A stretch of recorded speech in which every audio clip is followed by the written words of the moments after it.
Thank you for joining the U.S. Army Corps of Engineers Northwestern Division for our first Missouri River Basin Water Management Conference call for 2018. Excuse me, it's the second. We plan to host monthly calls through early June. The next call will be held Tuesday, March 6th at 1 p.m. If basin conditions warrant an ad hoc call due to an unexpected change, we will notify the region of an additional call. These calls are provided as a courtesy to congressional representatives, tribal, state, and local government officials and the media. I'm Eileen Williamson, and I will be moderating today's call. The slides from today's call are on our website at www.nwd-mr.usace.army.mil/rcc/. They're also linked in today's press release. These calls are placed on the Defense Video and Imagery Distribution System at www.dvidbs.hub.unit/usace-nwd. Your participation acknowledges your consent to be recorded. All lines have been placed on mute. To unmute your line to ask a question, press *6. Please be aware that the forced mute function does not work on all phones, so if I ask, please use your phone's own mute function to avoid interrupting the call. Do not place your call on hold. For the convenience of our media representatives, the final slide in this presentation includes each speaker's name, title, and contact information. The agenda and presenters' names for today's call will be as follows.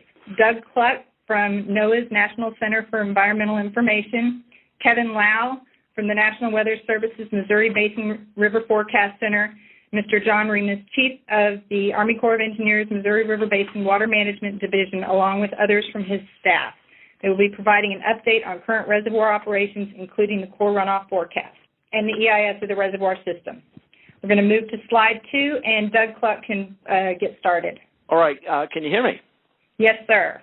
All right. Good. Well, thank you for inviting me again. Let's just move on to the next slide, please. Okay. So I'm going to give a quick overview of what has happened or has happened up to this point, and then a little bit of a view into the future, hopefully, in terms of what the climate is and weather is going to be bringing us over the next few months.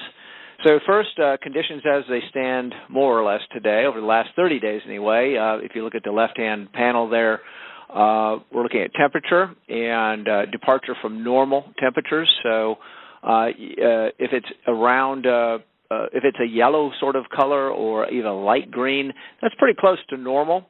You see above normal temperatures sort of back over the Rockies a little bit, but generally the Missouri Basin looks near normal over the last 30 days or so, as of, I guess, February 4th.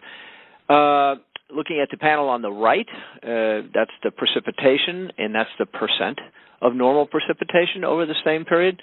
And you see those darker areas in terms of purple and blue are above normal precipitation, whereas the reds and oranges are below normal, and in some cases like southern Kansas and central Kansas and eastern Dakotas, you see pretty good deficits there over the last 30 days. Understand that this is the time of year, at least in the plains, where not a lot of precipitation falls anyway, so it's not hard to get 200% of normal if you get an inch or two of actual precipitation, not snow, precipitation. So let's go to the next slide. This is tells the story a little bit better in terms of temperature and precipitation over the last 3 months, November through the end of January. Anyway, again, temperatures are in the basin, except for Colorado and I guess southern Wyoming, have generally been pretty close to normal. I know a lot of us have thought, gosh, it sure has been cold over the last few weeks and all that business, but when you sort of average it out over those 3 months, you come up with pretty much a normal temperatures. Looking, though, at precipitation, it's a little bit of a different story. You see the lower basin. I hope you can see the state borders there, but you can see Missouri, Kansas, most of Iowa, Dakotas, generally speaking, and certainly Colorado, all show major deficits in terms of precipitation over this period. As you move a little bit further north and west, however, panhandle of Nebraska, and then north and west from there into Montana, you see quite a bit above normal in terms of snow, and that's important, obviously, and others will talk about that in terms of the Missouri Basin. So next slide. You look very closely at these maps because it's kind of hard to see the numbers, but generally speaking, these are basin percents of normal of snow water equivalent, not snow depth, but snow water. So if you melted everything down in the column, this is how much water you would get out of it. So anyway, the real story here is looking to the south. Again, in Colorado, things are not shaping up so well in terms of percent of normal snowpack, if you will. And but as soon as you sort of cross the border a little bit into Wyoming, certainly as you get into northwest Wyoming, and all the way through Montana, you see above normal, over 100% of normal snow water equivalent in their snowpack up there. Just for fun, I guess you could say, you could look back at last year. It looked like a sort of a flip-flop of conditions we had last year, although Montana wasn't that bad off last year. If you remember very well, last year, Wyoming had historically high snow water and precipitation throughout their winter and early spring. Just to show you a comparison from last year on the right to this year on the left. Next slide. Snowpack across mainly the plains here is the gray area is, again, this is a snow water equivalent, so if you'd melt all the snow down, this is how much water you get out of it. Trace to 1 inch over all the gray area, which is, by and large, most of the Missouri Basin as we know it, as of yesterday. Eastern Montana, central Montana, all that area has a bit more, 2 to 4 inches across some of their lower elevations, and of course the mountains are much higher than that, but not a huge snowpack in the plains, I guess, to worry about at this time. Next slide. Okay, now we're going to shift into a little bit of the outlook angle, and we're talking about probabilities here, probabilities of above and below temperature and precipitation on the left, temperature.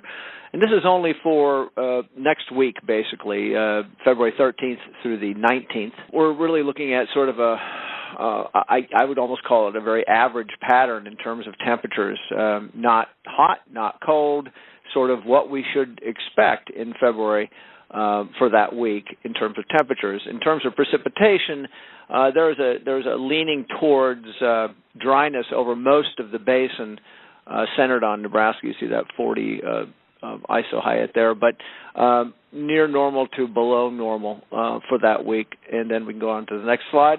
So the February in total outlook shows a propensity for below normal temperatures stretching from eastern Montana down to western Iowa. In terms of this Missouri Basin, there's greater chances for that area to be cooler than normal. Then a large area of equal chances of below or above normal, and then better chances for above normal across portions of, I guess, the extreme southwest part of the basin in terms of Colorado mainly. In terms of precipitation, you have an above normal green area to the north, almost the north half of the basin, Missouri Basin anyway. That sort of those probabilities sort of slack off as you go to the south into Wyoming and certainly Colorado, where actually they need the moisture even more. So that's the February outlook, and then we can go on to the 3-month. Sort of the same pattern that we saw from February. This is February, March, and April all sort of combined. And if you average those 3 months together, what the temperatures would be is on the left in terms of the prediction. And as you can see, that blue area leans slightly towards cooler than normal across Montana, then down through the Dakotas and western Iowa and such. So again, the north half of the basin maybe, and seeing better chances for below normal temperatures, and then to the south, especially the extreme southwest part of the basin, the likelihood of above normal temperatures is higher. In terms of precipitation, the pattern is similar to February, in which we have above normal chances over the Rockies for the most part, again down through central and southern Wyoming, and then this sort of dry slot that kind of squeaks in here, sort of nudges in here, I guess you could say, over eastern Colorado up to Nebraska and Kansas, where they actually need quite a bit of precipitation at this moment. And we'll get into that a little bit more later. So next slide. So here's the drought update. The upper left panel is the drought monitor map blown up for the Missouri Basin as a whole. We still have a few problem areas in Montana and western Dakotas. These areas, although they have gotten snow in Montana, for example, again, this is a time of year where the amounts of precipitation aren't great enough to sort of move that or disintegrate or whatever, remove that drought area up there yet. There has been some talk lately on the drought list about some of that area disappearing, maybe next week or the week after, depending upon what happens this week. And then there's the big view. You can see some drought issues beginning to poke up through Colorado, eastern Colorado and Kansas into the basin. I expect that will get worse, and I'm basing that on the last national map there. It's called the U.S. Seasonal Drought Outlook on the right, showing areas in eastern Colorado, actually all of Colorado, and Kansas in the brown, which means the prediction is not to get any better, and the yellow areas where they're predicting drought to actually get worse, so to speak. So the yellow areas are development of more drought is likely. Okay, and then conversely, up to the north in Colorado or Montana down to the most of the Dakotas, the prediction is for drought to alleviate somewhat over those 3 months. Those 3 months being until the end of April 30th. Next slide. I think this is it. So current conditions, I didn't talk about this too much, but we are under a La Nina situation in terms of the Pacific, which means those maps that you saw for the outlooks for February and the seasonal outlook really are heavily weighted based upon this La Nina situation, and it's worked out pretty well so far. We do have a pretty stereotypical La Nina signal in terms of temperatures as well as precipitation across the U.S. this year. So that's, I guess, worked out fairly well. Plain snowpack is pretty widespread at the moment, relatively shallow across the area. Montana plain snowpack, like I said earlier, averaged 2 to 4 inches of water in terms of water equivalent. Mountain snowpacks above average to the north and below to the south, mainly Colorado. Predictions, this La Nina pattern will fade to neutral in the spring. La Nina and El Nino, for that matter, become less important as we move closer to the summer, by the way. In other words, we don't put a lot of weight on them as much. And then finally, a couple more points. Likely continue cool north through the early spring and warm to the south, mainly south and west. Warmer than normal, I should say. Better chances for that. And then precipitation leans towards wetter in the northern basins beginning into the spring, and then leans dry to the south and west as well. So everything I just pretty much showed you. And I think that's it, so I thank you very much. Thanks, Doug. And we'll move to Kevin. All right, thank you, Eileen. Again, on behalf of the National Weather Service, I wish to thank the Corps of Engineers for inviting the National Weather Service participation on these calls. Snowpack conditions in the mountains vary from being above average for the Missouri Basin above Fort Peck, as well as for the Yellowstone Basin, to being below average in the Platte River system. By this point in the winter, we have normally accumulated a bit more than 60% of the seasonal peak snow water equivalent in the mountains. And so we still have plenty of accumulating season left, and much could change. The February water supply forecast developed by our office was issued yesterday, and that projects a slightly above average runoff volume for 2018 for the Missouri River above Fort Peck, and above average runoff volume for the Yellowstone Basin as well. The North Platte is expected to produce a slightly below average runoff volume, and the South Platte and the Milk River basins are projected to be well below average. As Doug already mentioned, plain snowpack, while widespread, is very shallow, and the only appreciable plain snow is found in eastern Montana and northeast Nebraska, with snow water equivalents generally being 3 inches or less in those areas. But again, we're still very early in the season, and much could change in the plains over the next couple of months. Also, as Doug said, it's been a relatively warm and dry fall and early winter across most of the Missouri Basin, the exception being Montana and portions of Wyoming. Colder than normal temperatures in late December and early January resulted in a deeply frozen ground scenario, but given the dry fall and winter, the soil is not frozen solid, so we don't expect frozen ground conditions to exacerbate plains runoff production. Long-range river outlooks issued by the National Weather Service in late January do indicate the possibility of tributary flooding this coming spring. Some isolated flooding is expected in mountainous areas of Wyoming and Montana due to the snowpack. However, this flooding is expected to be limited in severity and extent. In fact, right now, only 2 or 3 locations actually have a greater than 50% chance for minor flooding as it stands. There's also the likelihood of flooding along the tributaries in the southeastern third of the basin, including locations in Iowa, eastern Nebraska, eastern Kansas, and the state of Missouri.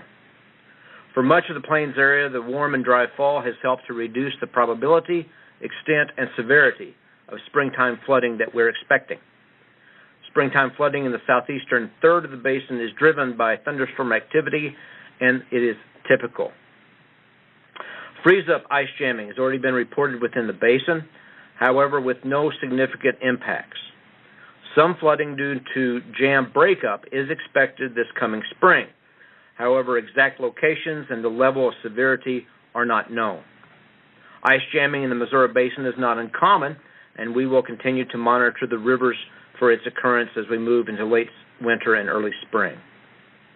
The National Weather Service will be issuing its first official spring flood outlook on Thursday, February the 15th, and that will provide the first official National Weather Service quantification of flood potential within the Missouri Basin. Thank you, and this concludes the National Weather Service flood potential brief.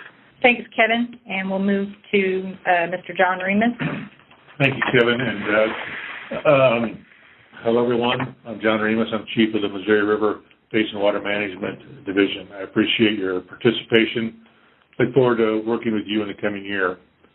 As Eileen mentioned, this is a call that's for the Congressional delegations, the tribes, states, stakeholders, as part of the Corps of Engineers' efforts following the 2011 flood to be not just communicate more, but communicate more effectively. Flood control remains our priority consideration as we move into 2018. Runoff above Sioux City, Iowa in 2017 was approximately 116% of normal, and all of the flood water stored in the annual flood-controlled zones was evacuated on January 15th of 2018, leaving the full flood storage available for 2018 runoff. As Kevin Lau said, it's important to understand that floods can and will occur regardless of basin conditions, including ice-induced flooding during the winter and flooding due to spring and summer thunderstorms, particularly along the lower Missouri River, which cannot be mitigated by the operations of the main stem reservoirs. In late December, we posted the final 2018 annual operating plan on our website. In it, we describe our planned operations of the reservoir system under a wide range of runoff conditions. It is important to note that the annual operating plan is not intended to be a forecast for the coming year. Rather, it examines a range of potential runoff scenarios spanning 80% of the historic record and provides stakeholders an array of potential reservoir levels that may be expected under various runoff scenarios. It also indicates how the reservoir system will be regulated to serve all 8 congressionally authorized purposes, to fulfill our responsibilities to the tribes, and how we intend to comply with the environmental laws, including the Endangered Species Act. In contrast, real-time regulation of the reservoir system is done using the best available hydrologic and climatic information and is adjusted to respond to changing conditions on the ground. Each month, and more frequently if needed, we produce updated runoff and reservoir regulation forecasts. Late last week, we posted the February runoff and reservoir regulation forecast on our website, and earlier today, we put out a press release covering much of the same information we are covering on this call. Now I will ask two of our senior engineers in our office to describe these forecasts in more detail. We will begin with Kevin Stamm, who will focus on the updated 2018 runoff forecast. He'll be followed by Joel Konopczynski, who will discuss the planned regulation of the reservoir system based on the current forecast. Kevin? Thank you, John. The 2018 calendar year runoff forecast for the upper Missouri Basin above Sioux City is 26.4 million acre-feet, or 104% of average. January runoff was 1.2 million acre-feet, which was 153% of average. January runoff was above average in all reaches except the Oahe Reach.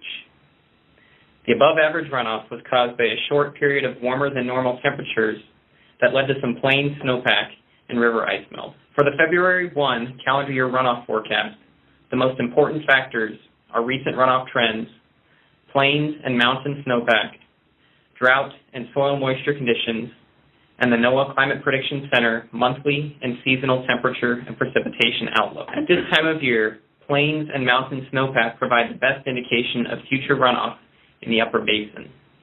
And as the snowpack reaches its ultimate peak accumulation, runoff forecasts become more accurate. The plains snow conditions and expected melt are factored into our runoff forecast for February, March, and April. With regard to plains snowpack, about 1 to 3 inches of snow water equivalent, or SWE, are present in Montana and northern Wyoming, with up to 4 inches in some areas of Montana. In much of the remaining upper basin, there are trace to 1-inch amounts of SWE. Mountain snowpack is the primary source of runoff from May through July in the Fort Peck and Garrison reaches. On February 1st, the mountain SWE was 114% of average in the Fort Peck Reservoir Reach and 124% of average in the Garrison Reservoir Reach. Some additional mountain snowfall occurred since February 1st, and as of February 5th, mountain SWE was 124% of average in the Fort Peck Reach and 134% of average in the Garrison Reach. And normally, by February 1st, about 64% of the eventual peak snowpack has accumulated. So in summary today, the 2018 calendar year runoff forecast is 26.4 million acre-feet, which is 104% of average. Above average runoff is forecast to continue in February. In March and April, the plain snowpack in Montana is forecast to cause above average runoff in the Fort Peck and Garrison reaches. However, drought conditions in the Dakotas will likely cause below average runoff in the lower reaches.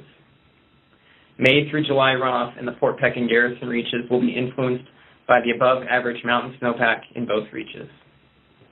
Now we'll move on to slide 19, and Joel will discuss the February reservoir system regulation study. Thank you, Kevin. Next slide. Reservoir system storage. On January 15th, the reservoir system storage reached 56.1 million acre-feet, which is at the base of the annual flood control zone. This means that all the stored 2017 floodwaters have been evacuated from the system. Currently, the system storage is at 56.3 million acre-feet, or 0.2 million acre-feet into the 16.3 million acre-feet of available flood storage. Releases from Gavin's Point were held steady at 21,500 cubic feet per second through mid-January before being slowly reduced to 18,000 cubic feet per second by the end of the month. Releases from Gavin's Point are expected to remain near that rate through February. Garrison releases were set at 16,000 cubic feet per second in December in anticipation of the river freezing in. After stages in the Bismarck area stabilized, releases were gradually increased to the current release of 25,000 cubic feet per second and will remain near that rate through February, downstream conditions permitting. The monthly studies for the basic simulation uses the runoff forecast that Kevin just discussed. Due to the amount of variability in precipitation and other hydrologic factors that can occur over the next several months, we also develop an upper and lower runoff that are then used in the upper and lower basic simulations. These simulations provide a range of reservoir elevations and releases that may be expected under the different runoff scenarios. The discussion to follow will focus on the basic or most likely runoff forecast. Information on the other runoff simulations is posted on our webpage. Turning to slide 21 and looking at the upper three reservoirs, currently Fort Peck and Garrison are 0.5 and 1.4 feet above the base of their flood control pools, while Oahe is 1 foot below the base of the flood control pool. All three reservoirs are forecasted to be at or just above the base of the flood control pool by March 1st. Moving on to slide 22, the navigation service level is used to determine releases from Gavin's Point Dam to support navigation and to help provide an 8 to 9 foot deep navigation channel downstream. The navigation service level at the start of the navigation season is based on the March 15 system storage. Under the basic simulation, we will be providing full service flow support for the first part of the navigation season. Full service flow support is designed to provide a 9 foot deep navigation channel. For the full service level on the basic simulation, Gavin's Point monthly average releases will range from approximately 27,000 to 32,000 cubic feet per second. The service level for the remainder of the navigation season and the navigation season length are based on the July 1 system storage. Under the basic forecast, flow support for navigation would be full service after the July 1 storage check, and a full 8-month navigation season would be provided. Energy generation at the main stem dams in 2017 was 9.5 billion kilowatt hours. This compares to a long-term average of approximately 9.3 billion kilowatt hours. The forecast for 2018 with the basic simulation is 10 billion kilowatts per hour, or 10 billion kilowatt hours. Turning to slide 23, this shows the Missouri River Basin weekly update, which is found on our website at the address shown on the top of the slide. This web page gives a general overview of the current conditions in the Missouri River Basin and is updated weekly, usually on Tuesday morning. Thank you, and this concludes my talk. Just a couple of things here I want to wrap up. As Kevin and Joel pointed out, with the 2017 flood water has been evacuated, and we reached the base of the flood control zone on January 15th, making the entire flood control zone available for 2018 runoff. And I do want to say, I mentioned the annual operating plans was posted on our webpage. We are going to have our spring meetings, and they're scheduled for the week of April 16th. We're in the initial planning stages, and as the dates and times and venues become finalized, we'll send out some press releases and post information on our website. And we will also discuss these on the March 6th call as well. With that, that includes the Corps of Engineers' remarks. Thank you very much, and it's back to you, Eileen. Thank you. Slide 24 shows the date and time for our next call, which is March 6th at 1 p.m. And slide 25 lists today's speakers. If you wish to participate in next month's webinar, please RSVP to me, Eileen, EILEEN L.Williamson, WILLIAMSON, at usace.army.mil. We're continuing to transition to a new webinar system, and the slides are available on our website. All right, thank you for your participation. The next call is scheduled for 1 p.m. on Tuesday, March 6th.